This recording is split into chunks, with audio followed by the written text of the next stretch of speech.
नमस्कार मंडळी, आज आपण बिन लग्नाची आई ही कथा बघणार आहोत. शहरातील एका प्रतिष्ठित आणि उच्चभ्रू परिसरात सुखनिवास नावाचा भव्य बंगला दिमाखात उभा होता. बंगल्याची आकर्षक रचना, समोरची हिरवीगार बाग आणि सर्वत्र दिसणारा ऐश्वर्याचा साज पाहिला की हा एखाद्या मोठ्या उद्योगपतीचाच बंगला असावा असा कोणाचाही सहज समज व्हायचा. हा बंगला होता शहरातील प्रसिद्ध उद्योगपती विक्रम देशमुख यांचा. या बंगल्यात विक्रम देशमुख, त्यांची पत्नी स्वाती देशमुख आणि त्यांची एकुलती एक मुलगी सई देशमुख आनंदाने राहत होते. सई लहान असतानाच तिची काळजी घेण्यासाठी गावाहून विक्रम यांची दूरची बहीण सुमन यांना त्यांनी आपल्या घरी आणले होते. सुमनताई अत्यंत कमी वयात विधवा झाल्या होत्या. समाजाच्या टोमण्यांनी आणि नातेवाईकांच्या दुर्लक्षामुळे त्यांचे आयुष्य खूप कठीण झाले होते. स्वतःच्या भावाच्या घरी सुद्धा त्या ओझ्यासारख्या राहत होत्या. अशा वेळी विक्रम यांनी त्यांना आपल्या घरी सन्मानाने स्थान दिले. त्या दिवसापासून सुमनताई या घराचाच एक भाग बनल्या. सईला त्यांनी स्वतःच्या मुलीसारखे प्रेम दिले. तिचे संगोपन, शिक्षण, सवयी, संस्कार सगळ्याच गोष्टीमध्ये सुमनताईचा मोठा वाटा होता. त्यामुळे सईलाही आपल्या आत्यावर आई इतकंच किंबहुना काही वेळा त्याहून अधिक प्रेम होतं. दोघींचं नातं रक्ताच्या नात्यापेक्षाही अधिक घट्ट झालं होतं. सई, अगं सई, उठ ग लवकर, आज तुझा शेवटचा पेपर आहे ना. चल पटकन तयार हो, साहेब उठलेत. थोड्याच वेळात सगळे नाश्त्यासाठी टेबलवर बसतील. सुमनताई प्रेमाने तिच्या खोलीत आल्या. खोलीभर पसरलेली पुस्तकं, वह्या आणि नोट्स आवरत त्या तिला उठवत होत्या. डोळ्यावरचं पांघरून न काढताच सईने आळस देत विचारलं, आत्या किती वाजले? सुमनताई मुद्दाम गंभीर चेहरा करत म्हणाले, 8 वाजले ग. काय? 8 वाजले?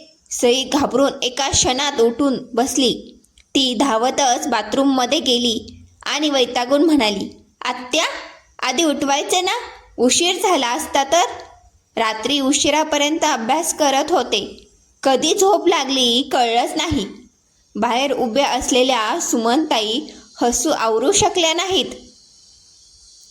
अगं वेडे, घाबरू नकोस, 7च वाजले आहेत, तुला भरपूर वेळ आहे. सईनेही हसत उत्तर दिलं.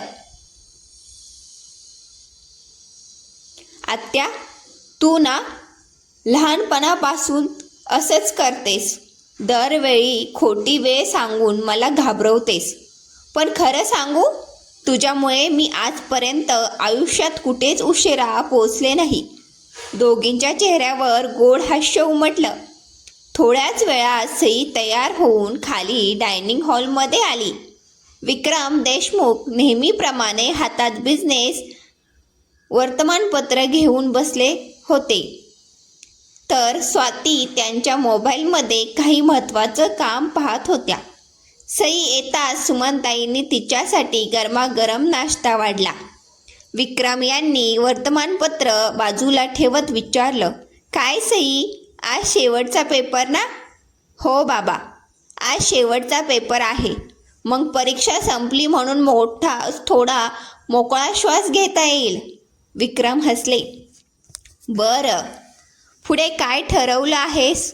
सई आत्मविश्वासाने म्हणाली, बाबा मला MBA करायचं आहे. पुढे तुमच्या व्यवसायात उतरायचं आणि तो आणखी मोठा करायचा आहे. तिचं उत्तर ऐकून विक्रम आणि स्वाती दोघांच्याही चेहऱ्यावर समाधानाचं स्मित उमटलं. तर सुमनताईच्या डोळ्यात आनंदाश्रू दाटून आले. त्यांनी मनोमन देवाचे आभार मानले की त्यांनी जिच्यावर आईसारखं प्रेम केलं ती मुलगी आज स्वतःच्या स्वप्नासाठी ठामपणे उभी राहिली होती. बाबा, मला MBA करून पुढे आपल्या कंपनीची जबाबदारी सांभाळायची आहे. तुमच्यासारखी एक यशस्वी उद्योजिका बनून हे नाव आणखी मोठं करायचं आहे. सई आत्मविश्वासाने म्हणाली. वा, खूप छान विचार आहे. विक्रमराव समाधानाने म्हणाले. इतक्या इतक्यात स्वातीताई हसत म्हणाल्या, अहो, तुम्ही दोघं नाश्ता करताय की बिझनेस मीटिंग? सकाळी सकाळी करिअर, व्यवसाय आणि भविष्य, जरा घरच्या गप्पाही मारा. विक्रमराव हसले आणि म्हणाले, स्वाती, आजच्या स्पर्धेच्या जगात मुलांना योग्य दिशा देणं खूप महत्त्वाचं आहे. प्रतिष्ठा, यश आणि समाजातलं स्थान सहज मिळत नाही. त्यासाठी कठोर परिश्रम, योग्य निर्णय आणि अनेक संकटाचा सामना करावा लागतो. ठीक आहे, तुमची चर्चा सुरू ठेवा, पण मला आता निघायला हवं. आज आमच्या सामाजिक संस्थेच्या कार्यालयात महत्त्वाची बैठक आहे. उशीर होईल. सई, तुझ्या परीक्षेसाठी मनापासून शुभेच्छा, असं म्हणत स्वातीताई तिथून निघून गेल्या. थोड्याच वेळात विक्रमराव ऑफिससाठी रवाना झाले आणि सई ही तिच्या शेवटच्या पेपरसाठी कॉलेजकडे निघाली. दुपारी पेपर संपला आणि त्याबरोबर सईची परीक्षा देखील पूर्ण झाली. कॉलेजच्या आवारात सगळे मित्रमैत्रिणी एकत्र जमले होते. सई, आता परीक्षा संपली आहे, कुठेतरी फिरायला जायचं का? प्राजक्ता उत्साहाने म्हणाली. हो ना, पण यावेळी जवळपास नाही, एखाद्या दूरच्या आणि छान ठिकाणी जाऊया, नेहा म्हणाली. लांब जायचं असेल तर आधी बुकिंग करावं लागेल, रोहनने सूचना दिली. तुम्ही फक्त ठिकाण ठरवा, बाकीची सगळी व्यवस्था मी करतो, आदित्य आत्मविश्वासाने म्हणाला. प्राजक्ताने पुन्हा सईकडे पाहत विचारलं, काय ग, तू इतकी शांत का आहेस? तुझं मत सांग. सई हसली. एक अट आहे, आपण कुठेही जाऊ, पण आर्यन आपल्यासोबत आला पाहिजे. हे ऐकता सगळे हसू लागले. अगं, ते सांगायची गरज आहे का? पण त्याला वेळ मिळेल का? नेहा म्हणाली. मी विचारते त्याला, अजून त्याची पोस्टिंग झालेली नाही, त्यामुळे सध्या तो मोकळाच आहे. आधी त्याच्याशी बोलते, मग आपण अंतिम निर्णय घेऊ. आता चला, उशीर होतोय. सगळे आपल्या आपल्या घरी निघून गेले. आर्यन हा सईचा लहानपणापासूनचा जिवलग मित्र होता. उंच, देखणा, अभ्यासू आणि शांत स्वभावाचा.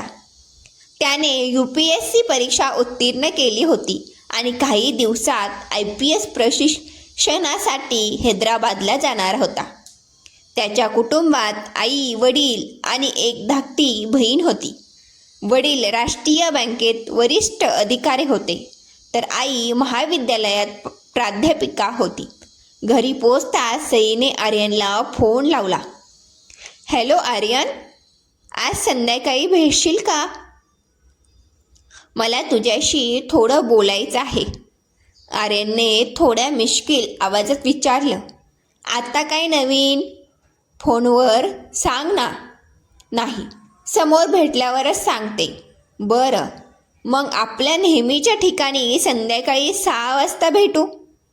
ठीक आहे, पण यावेळी उशीर करू नकोस. हो मॅडम, वेळेवर येतो, तो हसत म्हणाला. फोन ठेवण्यापूर्वी दोघांनी थोड्या गप्पा मारल्या आणि संध्याकाळच्या भेटीचं ठरलं. सई आणि आर्यनची मैत्री लहानपणापासूनची होती. त्यांचं एकमेकांवर अतूट प्रेम नव्हतं, पण विश्वास मात्र खूप होता. त्यांच्या नात्याबद्दल लोक अनेक तर्क लावायचे. काहींना ते प्रेमात आहेत असं वाटायचं, तर काहींना त्यांच्या मैत्रीचा हेवा वाटायचा. पण त्या दोघांनी कधीच कोणालाही स्पष्टीकरण देण्याचा प्रयत्न केला नाही, कारण त्यांच्यासाठी त्यांच्या नात्याचं नाव महत्त्वाचं नव्हतं. महत्त्वाचा होता तो एकमेकांवरील विश्वास आणि निखळ मैत्री. संध्याकाळी सई आणि आर्यन त्यांच्या नेहमीच्या ठिकाणी भेटणार होते. पण त्या भेटीत असं काही घडलं ज्यामुळे त्यांच्या आयुष्याला पूर्णपणे वेगळं वळण मिळालं. तो क्षण नेमका काय होता? सई काय सांगणार होती? आणि त्या भेटीनंतर कोणतं मोठं सत्य समोर आलं? हे जाणून घेण्यासाठी पहा भाग 2. कथा आवडली असेल तर व्हिडिओला लाईक करा, तुमचं मत कमेंटमध्ये नक्की लिहा आणि मराठी कथा संग्रह चॅनेलला सबस्क्राईब करा. भाग 2 लवकरच येत आहे.